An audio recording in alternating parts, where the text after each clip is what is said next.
Hello, नमस्ते, वड़क्कम, सत श्री अकाल। कैसे हैं आप सभी लोग? उम्मीद करता हूँ आप सभी लोग स्वस्थ होंगे और अपनी पढ़ाई में मस्त होंगे। तो पिछले लेक्चर में हमने सिटीजनशिप का एक ब्रीफ इंट्रोडक्शन लिया था कि सिटीजनशिप क्या है, एलियंस क्या है, फ्रेंडली एनिमी एलियंस क्या है, उसके बाद नागरिकता का महत्व क्या है। इन सब चीजों पे हमने एक डिटेल डिस्कशन लिया था। आज हम उसी डिस्कशन को कंटिन्यू कर रहे हैं और आर्टिकल 11 ऑफ द कॉन्स्टिट्यूशन की हम बात कर रहे हैं। तो जब हम सिटीजनशिप की बात करते हैं, जब हम नागरिकता की बात करते हैं, तो नागरिकता बेसिकली कॉन्स्टिट्यूशन ऑफ इंडिया में आर्टिकल 5 से लेकर आर्टिकल 11 तक मेंशन की गई है। ठीक है, तो आज हम आर्टिकल 11 का एक एक्सप्लेनेशन देखते हैं। पहला है कि आर्टिकल 11 जो है वो कहता है कि नागरिकता से संबंधित अगर कोई भी मामला है, ठीक है, नागरिकता से रिलेटेड अगर कोई भी मैटर है, चाहे वो एक्विजिशन पे हो, नागरिकता प्राप्त करने का मैटर हो, या टर्मिनेशन पे हो, नागरिकता कैसे समाप्त की जाए उस पे हो, दोनों ही केसेस में या इसके अलावा भी अगर कोई नागरिकता से रिलेटेड कोई मैटर है तो उसका कानून बनाने के लिए या उसके ऊपर कोई भी एक्शन लेने की जो टोटल पावर है, जो टोटल शक्ति है, वो पार्लियामेंट ऑफ इंडिया के पास है। ठीक है, आर्टिकल 11 का स्टेटमेंट ये कहता है। अब जब हम बात कर रहे हैं कि पार्लियामेंट जो है वो एक्विजिशन और टर्मिनेशन दोनों पे ही कानून बना सकती है, तो अब हम समझते हैं कि एक्विजिशन क्या होता है और टर्मिनेशन क्या होता है। ठीक है, तो एक्विजिशन का सीधा सीधा मतलब है कि आप नागरिकता कैसे प्राप्त कर सकते हैं, आपको नागरिकता भारत की कैसे मिल सकती है। ठीक है, उसका पहला तरीका है बाय बर्थ। बाय बर्थ में एक कंडीशन है कि या तो आपके जो पेरेंट्स हैं, मदर फादर, दोनों ही सिटीजन ऑफ इंडिया हों तो आपको नागरिकता मिल जाएगी भारत की।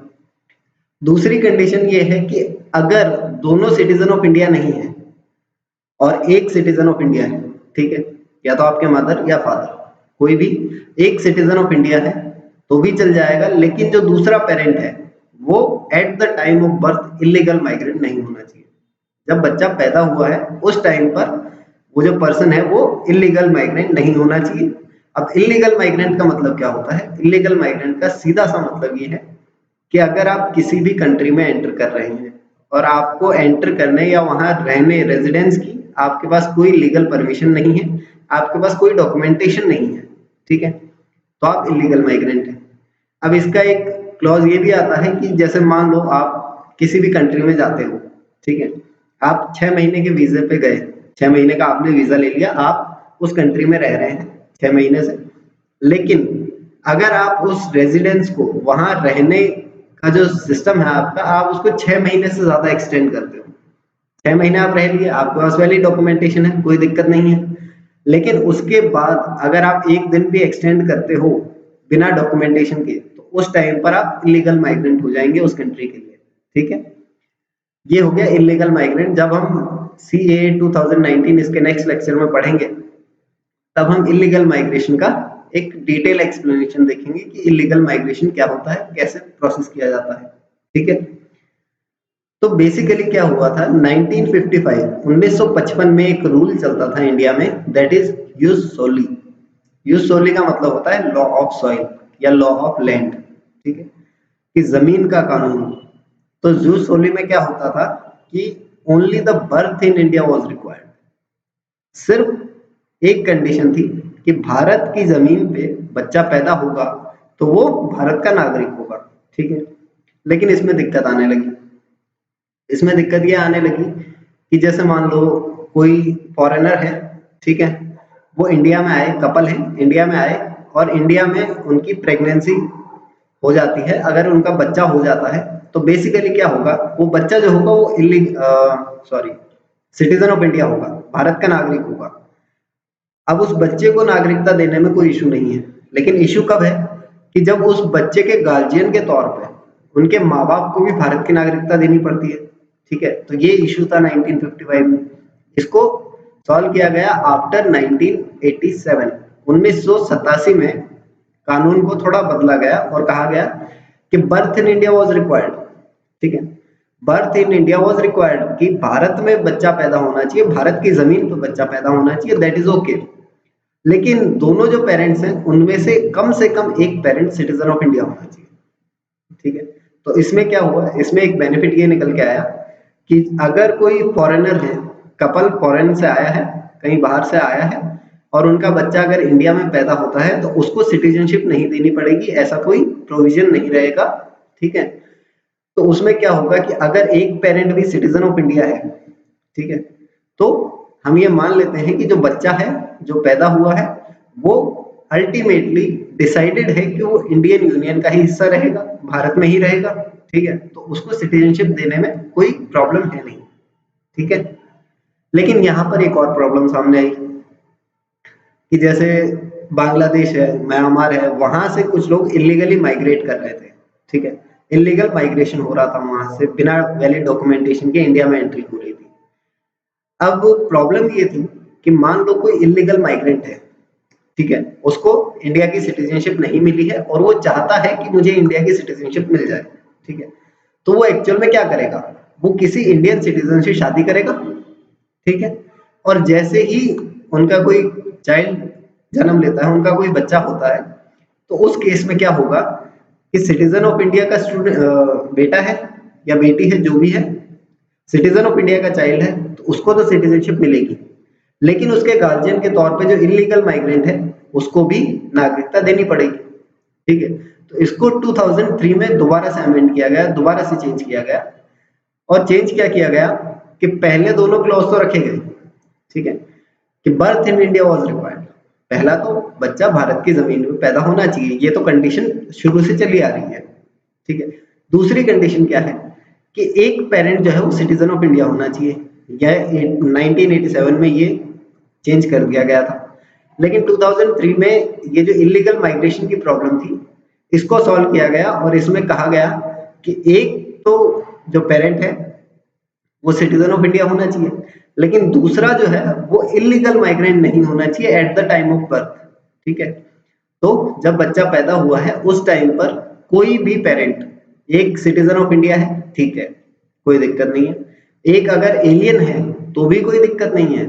ठीक है, लेकिन अगर दूसरा जो पार्टनर है या दूसरा पेरेंट जो है वो अगर इलीगल माइग्रेंट है तो उस बच्चे को सिटीजनशिप नहीं मिलेगी। ठीक है, तो ये बाय बर्थ का रूल है। Second is by decent. Bye decent मतलब कि वंशानुगत जो नागरिकता दी जाती है उसका क्या प्रोविजन है, उसका प्रोविजन है कि either of parents is a citizen of India. ठीक है, अब इसको समझने के लिए एग्जांपल लेते हैं कि जैसे आप हैं, आप किसी अदर कंट्री में गए, ठीक है, या यूं कहूं किसी अदर कंट्री से कोई इंडिया में आया, ठीक है, अब उसने किसी इंडियन सिटीजन से शादी कर ली। ठीक है, तो अगर उनका बच्चा पैदा होगा तो वो क्या होगा, अगर at the time of birth जो सेकंड पेरेंट है, जो फॉरेनर है, वो अगर इलीगल माइग्रेंट नहीं है तो उस बच्चे को सिटीजनशिप मिल जाएगी। ठीक है, लेकिन अगर इस केस को उल्टा कर देते हैं कि इंडिया का कोई पर्सन है और वो बाहर जा रहा है, ठीक है, बाहर उसने किसी अदर फॉरेनर से शादी कर ली, किसी विदेशी से शादी कर ली, ठीक है, और उनका एक बच्चा पैदा होता है। ठीक है, उस केस में क्या होगा, उस केस में ये होगा कि चूंकि एक पेरेंट जो है वो सिटीजन ऑफ इंडिया है, ठीक है, तो उस बच्चा जो है, उस बच्चे को सिटीजनशिप मिल सकती है वंश के आधार पर, डिसेंट के आधार पर, कि इसका जो बैकग्राउंड है वो कहीं ना कहीं इंडिया से रिलेटेड है। ठीक है, अब डिसेंट सिर्फ अकेला ऐसा कैटेगरी है जहां पर डुअल सिटीजनशिप एक्सेप्ट की जाती है। डुअल सिटीजनशिप का मतलब क्या हुआ कि मान लीजिए यहाँ से कोई पर्सन है, वो यूएसए चला गया, उसने वहां शादी कर ली और बच्चा पैदा हुआ, ठीक है, तो उसको इंडिया की सिटीजनशिप भी मिल जाती है और उसको वहां की कंट्री जो है जहां वो पैदा हुआ है, क्योंकि एक जो पेरेंट है वो वहां का रेजिडेंट भी है, तो उस बच्चे को दोनों सिटीजनशिप मिल जाती है। तो सिर्फ डिसेंट एक ऐसा केस है जहां पर इंडिया जो है वो डुअल सिटीजनशिप को एक्सेप्ट करता है, लेकिन परमानेंट डुअल सिटीजनशिप को एक्सेप्ट नहीं करता।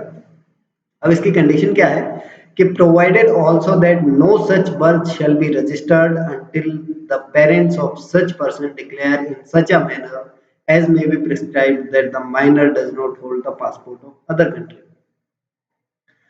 तो इसका मतलब क्या हुआ कि बच्चा पैदा हुआ, ठीक है, अब क्या करेंगे, उसके फादर या मदर जो भी है, उसके पेरेंट्स हैं, वो उसको रजिस्टर कराएंगे विद इन 1 ईयर, 1 साल के अंदर अंदर उस बच्चे का जो बर्थ है उसको रजिस्टर कराया जाएगा, या तो इंडियन एम्बेसी में या फिर इंडियन कॉन्सुलेट में। ठीक है, इंडियन एम्बेसी या इंडियन कॉन्सुलेट में रजिस्टर करवाया गया और उसके पेरेंट्स ने डिक्लेरेशन दिया कि ये जो बच्चा है ये किसी अदर कंट्री का जो पासपोर्ट है वो होल्ड नहीं करता है, ठीक है, तो इसको सिटीजन ऑफ इंडिया बना दिया जाए, ठीक है। तो इस केस में वो सिटीजन ऑफ इंडिया हो जाएगा, ठीक है। इसको हम कहते हैं यूज सैंग्विनिस। अब यूज सैंग्विनिस का मतलब होता है लॉ ऑफ ब्लड। ब्लड मतलब जो आपका वंश चल रहा है, जो आपका खून है, जो आपका बैकग्राउंड है, उस बेसिस पे आपको सिटीजनशिप मिल जाती है। अब बेसिकली इसके कुछ क्रिटिकल पॉइंट्स हैं। इसके क्रिटिकल पॉइंट्स क्या है कि इंडिया कहता है कि हम ड्यूअल सिटीजनशिप एक्सेप्ट नहीं करते, ठीक है, लेकिन डिसेंट में वो ड्यूअल सिटीजनशिप को एक्सेप्ट कर रहा है। तो इसका प्रोसीजर क्या होगा? इसका प्रोसीजर होगा कि India accept dual citizenship only in case of descent. सिर्फ वंश के आधार पर जो नागरिकता मिलती है उसमें ड्यूअल सिटीजनशिप एक्सेप्ट की जाती है। इसका आगे का process, born child should be registered in Indian embassy और consulate within 1 year of birth. जन्म के 1 साल के अंदर अंदर किसी भी इंडियन एम्बेसी या इंडियन कॉन्सुलेट में उस बच्चे को रजिस्टर कराना होता है, ठीक है। अब ड्यूअल सिटीजनशिप है तो ये ड्यूअल सिटीजनशिप कब तक रहेगी? ये ड्यूअल सिटीजनशिप रहेगी जब तक वो बच्चा मैच्योर नहीं हो जाता। और इंडिया में हम मैच्योरिटी की एज मानते हैं 18 ईयर्स। 18 साल की उम्र में हम मानते हैं कि जो चाइल्ड है वो अडल्ट हो चुका है, वो एनफ मैच्योर है अपने डिसीजन लेने के लिए, ठीक है। तो 18 साल तक वो ड्यूअल सिटीजनशिप होल्ड करेगा, ठीक है। लेकिन जैसे ही 18 साल का हो जाता है तो उसको 6 मंथ्स का टाइम पीरियड दिया जाता है जिसमें उसको ये डिसाइड करना होता है कि वो किस नेशनलिटी के साथ जाना चाहता है, किस सिटीजनशिप के साथ रहना चाहता है। तो अगर वो डिक्लेयर करता है कि हाँ मैं इंडियन सिटीजन बनना चाहता हूँ तो उसे इंडियन सिटीजनशिप दे दी जाएगी। लेकिन अगर ऐसा हो जाए कि वो जिस कंट्री में रह रहा है वो चाहे कि उसे उसी कंट्री की सिटीजनशिप मिले, तो वो तो उसके पास ऑलरेडी है, ठीक है। लेकिन क्योंकि इंडिया जब तक 18 साल का नहीं है तब तक ड्यूअल सिटीजनशिप एक्सेप्ट कर रहा है, लेकिन 18 साल का हो चुका है। अब 18 साल का हो चुका है तो यहाँ पर ड्यूअल सिटीजनशिप एक्सेप्ट करेगा क्या इंडिया? ऑब्वियसली नहीं करेगा। तो क्या होगा कि अगर उसने वहां की सिटीजनशिप ले ली है तो इंडिया की जो उसकी सिटीजनशिप जो अब तक चली आ रही थी पिछले 18 सालों से, वो अब टर्मिनेट हो जाएगी, वो खत्म हो जाएगी। The child will not be a citizen of India anymore, ठीक है। अब वो सिटीजन ऑफ इंडिया नहीं रहेगा, ठीक है। आगे चलते हैं। दूसरा प्रोसेस है, तीसरा प्रोसेस है बाय रजिस्ट्रेशन। रजिस्ट्रेशन का मतलब क्या हुआ? जैसे मान लो कोई भी एक पर्सन है, वो इंडियन सिटीजन से शादी करता है, ठीक है। तो इंडियन सिटीजन से शादी कर ली। अब ऐसा तो नहीं होगा कि अगर वो दोनों शादी के बाद इंडिया की नेशनलिटी लेना चाहते हैं, इंडिया में रहना चाहते हैं, तो क्या उन दोनों को अलग अलग रखा जाएगा? ऐसा नहीं हो सकता। या ऐसा हो जाए कि जो सिटीजन ऑफ इंडिया है वो सिटीजन बन के रहेगा और दूसरा जो है वो वीजा पे आएगा, तो ऐसा भी पॉसिबल नहीं है क्योंकि लाइफ लॉन्ग ये प्रोसेस चलना है, ठीक है। इसके अलावा क्या हो सकता है कि एक तो सिटीजन ऑफ इंडिया रहे, दूसरा इलीगल माइग्रेंट बन के रहे, ठीक है। तो इस केस में प्रॉब्लम क्या आएगी कि उनका जो चाइल्ड होगा बाय बर्थ से जिसको नेशनलिटी मिलनी चाहिए थी उसको नहीं मिल पाएगी। तो क्यों? क्योंकि एक तो सिटीजन ऑफ इंडिया है लेकिन दूसरा जो है वो at the time of birth एक इलीगल माइग्रेंट है, तो उस बच्चे को सिटीजनशिप नहीं मिल पाएगी। तो इसके लिए रजिस्ट्रेशन का प्रोसेस अपनाया गया। रजिस्ट्रेशन का प्रोसेस ये है कि अगर कोई भी फॉरेनर है, ठीक है, इलीगल माइग्रेंट्स की यहाँ बात नहीं होगी, ठीक है। अगर कोई भी फॉरेनर है, ठीक है, उन्होंने इंडियन सिटीजन से शादी कर ली और वो दोनों 7 साल तक उन्होंने शादी को रजिस्टर करा हुआ है, ठीक है, और वो 7 साल तक दोनों इंडिया की टेरिटरी में ही रिसाइड कर रहे हैं, इंडिया में ही रह रहे हैं। उस केस में क्या होगा, जैसे ही 7 साल कंप्लीट हो गए तो उसको सिटीजनशिप मिल जाएगी, ठीक है। एग्जाम्पल के तौर पे आप ले सकते हो सोनिया गांधी। सोनिया गांधी बेसिकली इटली से थी, ठीक है। उनकी शादी हुई इंडियन सिटीजन से, ठीक है, वो 7 साल इंडिया में रही और उसके बाद आज की डेट में अगर आप देखोगे तो Sonia Gandhi is a citizen of India, not the citizen of Italy, ठीक है। तो यहाँ पर भी ड्यूअल सिटीजनशिप को इंडिया एक्सेप्ट नहीं करता है। अगर आप कहीं और के सिटीजन रहना चाहते हैं तो आपको इंडिया की नेशनलिटी नहीं मिल सकती। लेकिन अगर आप इंडिया की टेरिटरी में 7 साल रह जाते हो और आपका इंटेंशन है कि आप इंडिया में ही रहना चाहते हो, तो उस केस में आपको सिटीजनशिप इंडिया की मिल जाएगी। लेकिन कंडीशन ये है कि जो आपकी पहली सिटीजनशिप थी, जिस कंट्री से आप बिलोंग करते हैं, आपको वो सिटीजनशिप जो है वो रिनाउंस करनी पड़ेगी, वो छोड़नी पड़ेगी। ठीक है, नेक्स्ट चलते हैं बाय नेचुरलाइजेशन। नेचुरलाइजेशन का प्रोसेस क्या होता है कि अगर मान लो कोई फॉरेनर है, वो इंडिया में आए, ठीक है, उन्होंने किसी इंडियन सिटीजन से शादी नहीं की, उनका कोई इंडिया से खास लिंक है नहीं, ठीक है, अब वो सिटीजन बनना चाहे तो वो क्या करे? ठीक है, अब इसके क्लॉजेस हैं। पहला क्लॉज आता है कि अगर मान लीजिए वो किसी ऐसी कंट्री से आया है जहां पर अगर कोई इंडियन जाए तो उसे नेचुरलाइजेशन के थ्रू नेशनलिटी नहीं मिलती है, तो उस केस में इंडिया में उस कंट्री से आया हुआ बंदा नेचुरलाइजेशन से सिटीजन नहीं बन सकता। ठीक है, दूसरी कंडीशन क्या है? He renounces the citizenship of other country as soon as उनको इंडियन नेशनलिज्म मिलता है, इंडियन नेशनलिटी मिलती है, सिटीजनशिप मिलती है इंडिया की, तो उनको क्या करना होगा? उनको अपनी जो प्रीवियस सिटीजनशिप थी उसको रिनाउंस करना होगा, उसको छोड़ना होगा। ठीक है, third condition, he has an adequate knowledge of language specified in the 8th schedule of the constitution। तो बेसिकली कॉन्स्टिट्यूशन के 8th शेड्यूल जो है, 8वीं अनुसूची जो है, उसमें 22 लैंग्वेजेस डिफाइन की गई। ठीक है, जिनको इंडिया एक्सेप्ट करता है एज लैंग्वेज। ठीक है, अब अगर 22 लैंग्वेजेस वहां डिफाइंड है, तो जो पर्सन बाहर से इंडिया में आया है और नेचुरलाइजेशन से सिटीजन बनना चाहता है, उसको कम से कम उनमें से एक लैंग्वेज की नॉलेज होनी चाहिए। ठीक है, एक नॉलेज में वो, एक लैंग्वेज में वो कंफर्टेबल होना चाहिए कि वो इंडिया के सिटीजन जो बाकी लोग रह रहे हैं उनके साथ इजीली कम्युनिकेट कर सके, एक बिहेवियर सेट कर सके। उसके लिए उसको एक कम से कम एक लैंग्वेज जो है उसकी एडिक्वेट नॉलेज होनी चाहिए। ठीक है, he or she intends to reside in India after naturalization। अब क्या होता है, कुछ लोग ऐसे होते हैं जो मान लीजिए उनको इंडिया की नेशनलिटी से कुछ फायदा हो रहा है, इंडिया में पॉलिटिकल बेनिफिट मिल जाता है, इंडिया में सिविल राइट्स का बेनिफिट मिल जाता है। ठीक है, तो कुछ लोग क्या करते हैं कि इंडिया में आ गए, ठीक है, नेचुरलाइजेशन से इंडियन सिटीजनशिप ले ली, लेकिन उसके बाद इंडिया के पॉलिटिकल और सिविल राइट्स को तो वो कर रहे हैं। ठीक है, सिविल राइट्स और पॉलिटिकल एलिजेंस जो है वो उनके पास है। ठीक है, अब वो क्या करेंगे? अब वो इंडिया के सिटीजन हो गए, अब वो अब्रॉड चले जाएंगे, कहीं बाहर चले जाएंगे और वहां पर अपना बिजनेस या अपनी कोई जॉब करने लग जाएंगे। ठीक है, तो क्या होगा इस केस में? सिटीजनशिप नहीं दी जाएगी। सिटीजनशिप नेचुरलाइजेशन से जो सिटीजनशिप मिलती है उसमें क्या होता है? उसमें ये होता है कि गवर्नमेंट ऑफ इंडिया जो है वो ये देखती है कि क्या आप इंडिया की टेरिटरी में ही रहना चाहते भी हैं या नहीं, या आप किसी अदर बेनिफिट के लिए इंडिया की सिटीजनशिप लेना चाहते हैं। अगर आप ये प्रूव कर पाते हैं कि हाँ मैं इंडिया की टेरिटरी में ही रहना चाहता हूँ, मैं यहीं का सिटीजन बन के रहूंगा, उस केस में आपको सिटीजनशिप मिल जाती है। लेकिन अगर आप ये प्रूव नहीं कर पाते हैं तो नेचुरलाइजेशन से आपको सिटीजनशिप नहीं मिल सकती।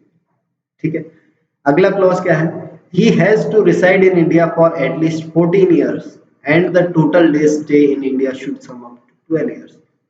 अब क्या होगा कि मान लीजिए आज कोई फॉरेनर है, वो इंडिया में आए और नेचुरलाइजेशन से सिटीजनशिप लेना चाहते हैं। ठीक है, तो उनके लिए उनको क्या करना होगा? उनके लिए 14 साल का इंडिया में स्टे होना जरूरी है। 14 साल तक वो इंडिया में रहेंगे। ठीक है, अब 14 साल तक इंडिया में रहेंगे तो इसका मतलब ये नहीं है कि आपको कंटिन्यूअसली 14 साल इंडिया में रहना है, ऐसे कोई क्लॉज नहीं है। क्लॉज ये है कि ये जो 14 साल आप इंडिया में रह रहे हैं, इसमें से आप इंडिया की टेरिटरी में जितने दिन रहे हैं उन दिनों का अगर जोड़ निकाला जाए 14 सालों में से, तो वो जो जोड़ है वो 12 साल तो कम से कम होना चाहिए। ठीक है, आप 2 साल, अब मान लीजिए किसी को इमरजेंसी हो गई, उसको इंडिया के बाहर जाना पड़ा, तो ऐसा नहीं है उसको दोबारा स्टार्ट करना पड़ेगा फर्स्ट से। उसके लिए क्लॉज है कि आप 2 साल तक इंडिया से बाहर रह सकते हैं 14 सालों में से, लेकिन आपको 12 साल तो कंटिन्यू इंडिया में रहना ही होगा। ठीक है, अब continuous stay in India for 1 year previous to the day of application. ठीक है, आज मैं कहता हूं कि अगर मान लीजिए कोई 13 साल पहले कोई फॉरेनर इंडिया में आया, ठीक है, उसको यहाँ रहते हुए 2 साल का उसका गैप है, 11 साल उसका टोटल समअप हो चुका है। ठीक है, अब क्या करेगा? वो नेचुरलाइजेशन के लिए अप्लाई करेगा। ठीक है, आज अगर उन्होंने अप्लाई किया तो आने वाले जो 365 दिन है, आने वाला जो 1 साल है, आज से अगर स्टार्ट करेंगे तो आने वाले 1 साल में वो इंडिया छोड़ के नहीं गए, ऐसी कंडीशन है।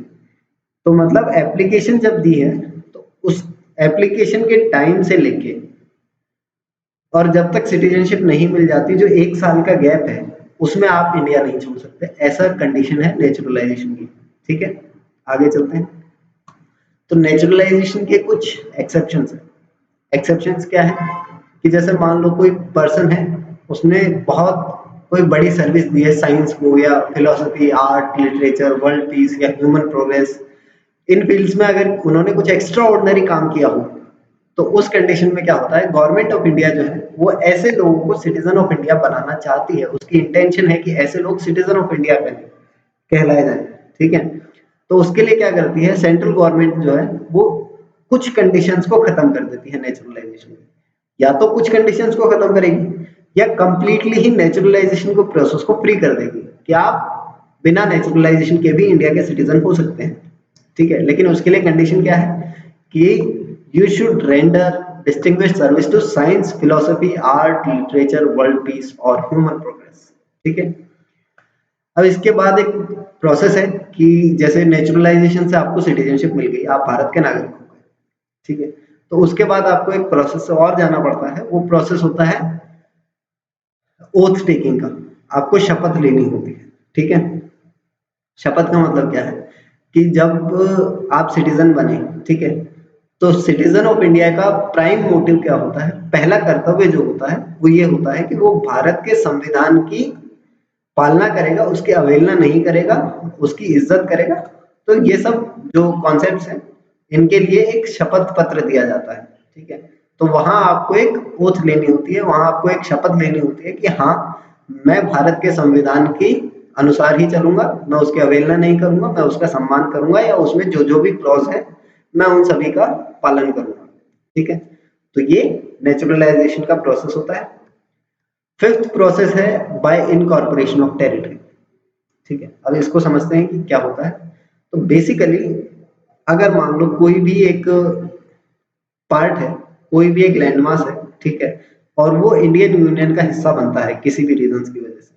जैसे फॉर एग्जांपल अगर आप देखेंगे, हमने आर्टिकल जब पार्ट 1 पढ़ा था, इंडिया के बारे में पढ़ा था, तब हमने देखा था कि एक एसोसिएट स्टेट बना था सिक्किम, और वो बाद में भारत की टेरिटरी में इंक्लूड हुआ था।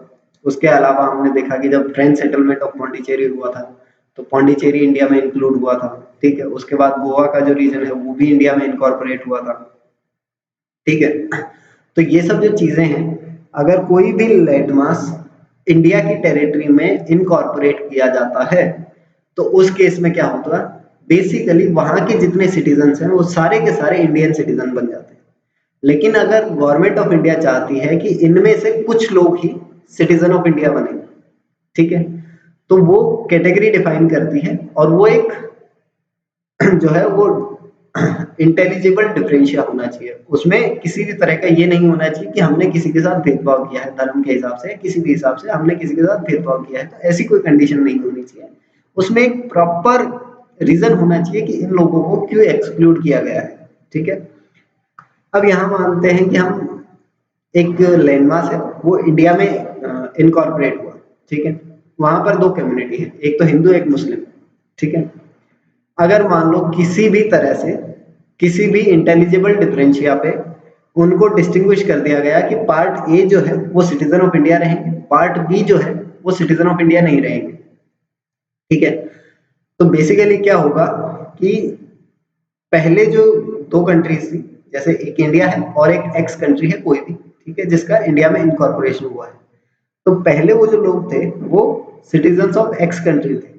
ठीक है, वो सिटीजन्स थे कहीं के। ठीक है, लेकिन जब इंडिया में मर्ज हुआ तो उसमें से कुछ पार्ट को ही सिटीजनशिप दी गई, मान लीजिए। ठीक है, और जो बाकी बच गए वो अब कहाँ के सिटीजन होंगे। ठीक है, तो ना वो स्टेट एक्स के सिटीजन हो सकते हैं, क्यों, क्योंकि वो एक्स स्टेट जो है वो इंडिया में मर्ज हो चुका है। ठीक है, ना वो इंडिया के सिटीजन हैं। ठीक है, तो ऐसे लोगों को हम कहते हैं स्टेटलेस पर्सन। ठीक है, राज्य विहीन लोग। राज्य विहीनता का एक और एग्जांपल अगर हमें देखना हो तो हम देखेंगे कि जैसे म्यांमार है, बर्मा।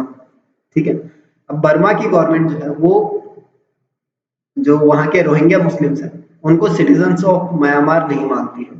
ठीक है, अब उनको सिटीजन्स ऑफ म्यांमार नहीं मानती है तो वो इलीगल माइग्रेशन करके इंडिया में आ जाते हैं, ठीक है, इंडिया की टेरिटरी में रहने लगते हैं। लेकिन इंडिया भी इलीगल माइग्रेंट्स को सिटीजनशिप नहीं दे रहा है, तो उस केस में रोहिंग्या मुसलमान जो है, रोहिंग्या मुस्लिम जो है, वो भी एक स्टेटलेस की कैटेगरी में आ जाते हैं कि हम किसी भी स्टेट के सिटीजन नहीं है, ठीक है। तो ये एक समझने की बात थी, इसलिए यहाँ बीच डिस्कशन में स्टेटलेस की बात हम लेके आए हैं। आगे चलते हैं, टर्मिनेशन ऑफ सिटीजनशिप, कि आपकी सिटीजनशिप कैसे कैसे समाप्त की जाती है। तो उसके बेसिकली 3 प्रोसेस होते हैं। पहला होता है रिनंसिएशन, दूसरा टर्मिनेशन और तीसरा डिप्रीवेशन, ठीक है। रिनंसिएशन का मतलब क्या होता है? रिनंसिएशन एक वॉलेंट्री एक्ट है, ठीक है। वॉलेंट्री एक्ट मतलब कोई पर्सन है, ठीक है, कोई एक्स पर्सन है, वो किसी अदर कंट्री में चला गया है, ठीक है, अब उसको उस कंट्री की सिटीजनशिप मिल गई है, तो X is citizenship of Y country, ठीक है। तो एक्स के पास वाई कंट्री की सिटीजनशिप है, तो उसको इंडिया की सिटीजनशिप छोड़नी पड़ेगी, ठीक है। तो ये एक वॉलेंट्री एक्ट होता है कि वो पर्सन जो है उसने किसी अदर कंट्री की सिटीजनशिप ले ली, तो उसने इंडिया की सिटीजनशिप को रिनंस कर दिया, ठीक है, वॉलेंट्री एक्ट है। दूसरा क्या होता है कि रिनंसिएशन में अगर मान लीजिए कि एक पर्सन है, ठीक है, वो कहीं और गया, ठीक है, उसने वहां की सिटीजनशिप ले ली, इंडिया की सिटीजनशिप रिनंस कर दी। तो अब क्या होगा, अगर मान लीजिए उसका कोई माइनर चाइल्ड है, ठीक है, अब माइनर्स को ये ऑप्शन नहीं मिलता कि आप चूज करो, वो गवर्नमेंट ऑफ इंडिया कहती है कि जब वो बच्चा मेजर हो जाएगा, 18 साल का हो जाएगा, तब उसको हम ये राइट देंगे कि आप नेशनलिटी चूज कर सकते हो। तो अब क्या होगा, वो इंसान बाहर गया, ठीक है, उसने वहां की सिटीजनशिप ले ली, अब उसने इंडिया की सिटीजनशिप छोड़ दी, ठीक है। तो उसका जो माइनर चाइल्ड होगा, जो 18 साल से कम है, उसका कोई अगर बच्चा है जो 18 साल का नहीं हुआ है, तो उसका क्या होगा, एक्चुअल में उस टाइम, उस मोमेंट पे तो वो जो बच्चा है वो भी सिटीजनशिप इंडिया की खो देता है, ठीक है, क्योंकि उसके फादर ने इंडिया की सिटीजनशिप रिनंस की है। तो इस केस में माइनर चाइल्ड जो है वो भी इंडिया का सिटीजन नहीं रहता है। लेकिन अगर वो बच्चा 18 साल का हो गया है, ठीक है, और अब अगर वो चाहे कि मैं इंडिया का सिटीजन बन जाऊं, तो वो ऐसा कर सकता है। कैसे कर सकता है? वो रजिस्ट्रेशन से कर सकता है, इंडियन एम्बेसी या उस कंट्री की कोई भी अगर इंडियन कॉन्सुलेट है, तो उसमें वो रजिस्टर कर सकता है खुद को कि that my father was a Indian citizen and he renounced the citizenship and I want to be a citizen of India now, so what can I do. तो वो रजिस्टर कर सकता है, रजिस्ट्रेशन के बाद वही 7 साल इंडिया में स्टे करेगा और वो सिटीजन ऑफ इंडिया हो जाएगा, ठीक है। तो पहला प्रोसेस है रिनंसिएशन का। अब टर्मिनेशन रिनंसिएशन से कुछ ज्यादा अलग नहीं है, प्रोसेस वही है कि रिनंसिएशन जो होता है वो अपनी मर्जी से होता है, और टर्मिनेशन जो होता है वो ऑपरेशन ऑफ लॉ होता है, वो कानूनी प्रक्रिया है। तो इसमें क्या होगा, जैसे वही सिटीजन है जो बाहर गया है, उसने वहां की सिटीजनशिप ले ली है, तो गवर्नमेंट ऑफ इंडिया ऑटोमेटिकली उसकी, अगर वो रिनंस नहीं करता है, अगर वो रिनंस कर देता है तो दैट इज ओके, कि हाँ ठीक है उन्होंने सिटीजनशिप छोड़ दी है।